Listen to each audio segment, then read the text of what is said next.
Have this breaking news out of Minnesota right now. New video emerging of Alex Pretti, the ICU nurse who was shot and killed by Border Patrol agents.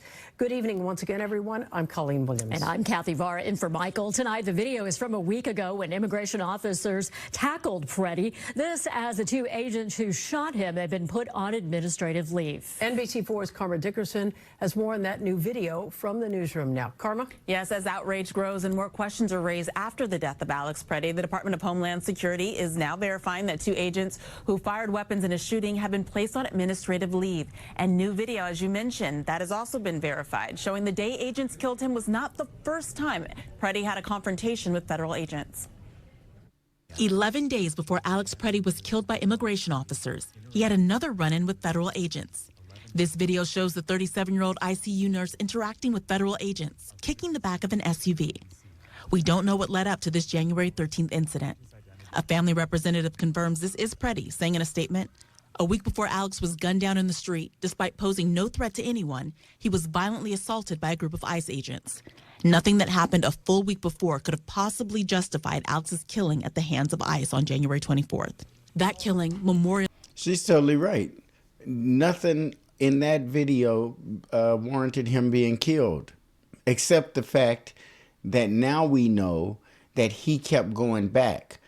We don't know if there's other video of him out there resisting or assaulting or throwing shit at the police or whatever he was doing. But if you're a nonviolent protester, you have to be a nonviolent protester. And that's, I think, one of those things that's irritating the shit out of me, is that they keep trying to break out people like Kamala Harris and these news programs that have these special segments. And they keep trying to tie the civil rights movement from the 60s and the 50s into this immigration fight, into this immigration movement. And if people are out there running up behind ICE vehicles and kicking them and being murdered, and everybody is coming behind them and fighting for them and supporting them, and then to find out, wow, I mean, maybe these police recognized him, maybe more than once or twice, even though we saw two videos. Well, maybe there were more, or maybe there were more interactions that weren't videotaped.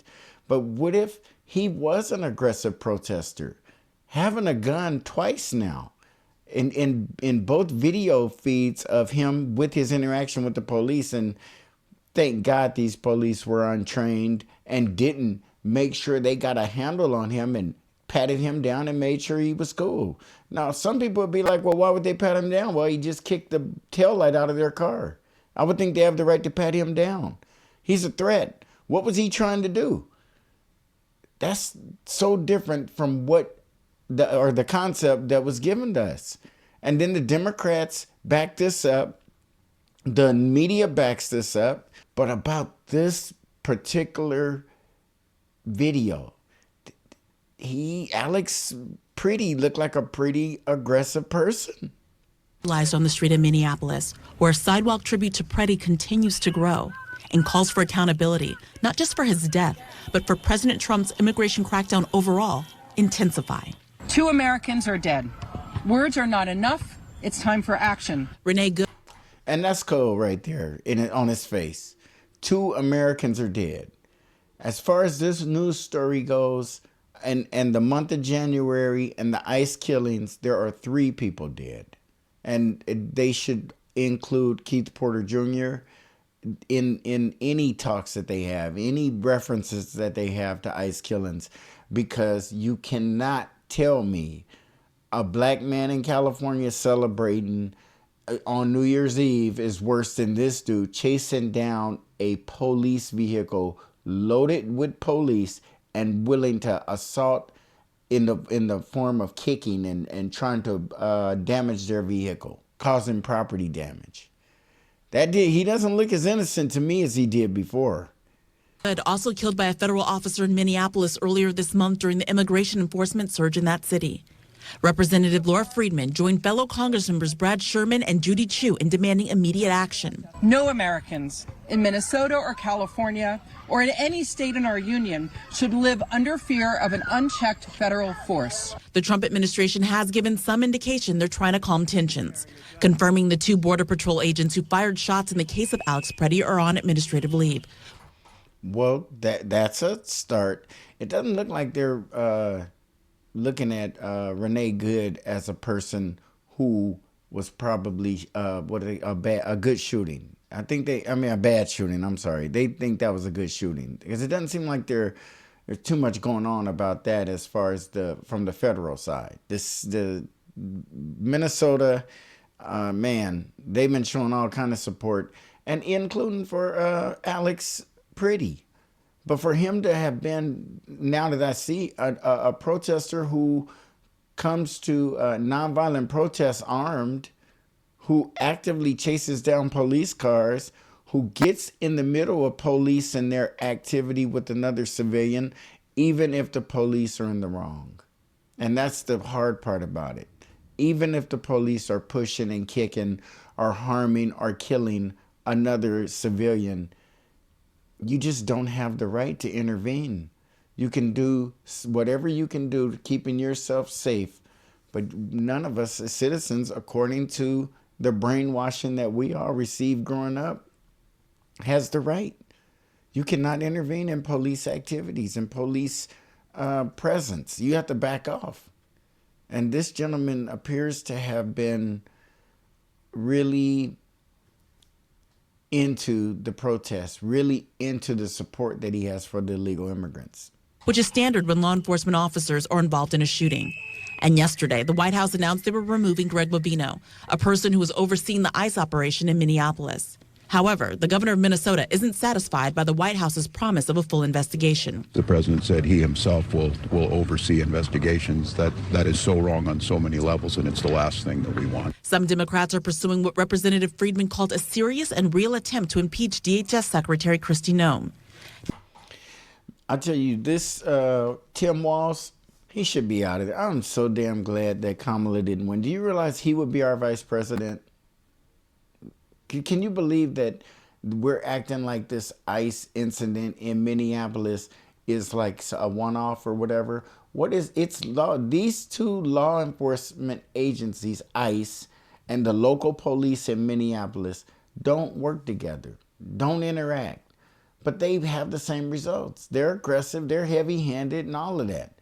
Now, the only thing I can say that sways me back to the other side is that that young gentleman cannot be going to nonviolent protests with a gun. And unfortunately, he's deceased now, but you just can't be looking for the best outcome and being as aggressive as he is and carrying the darn thing where he's making movement and being physical out there, kicking in cars and shit.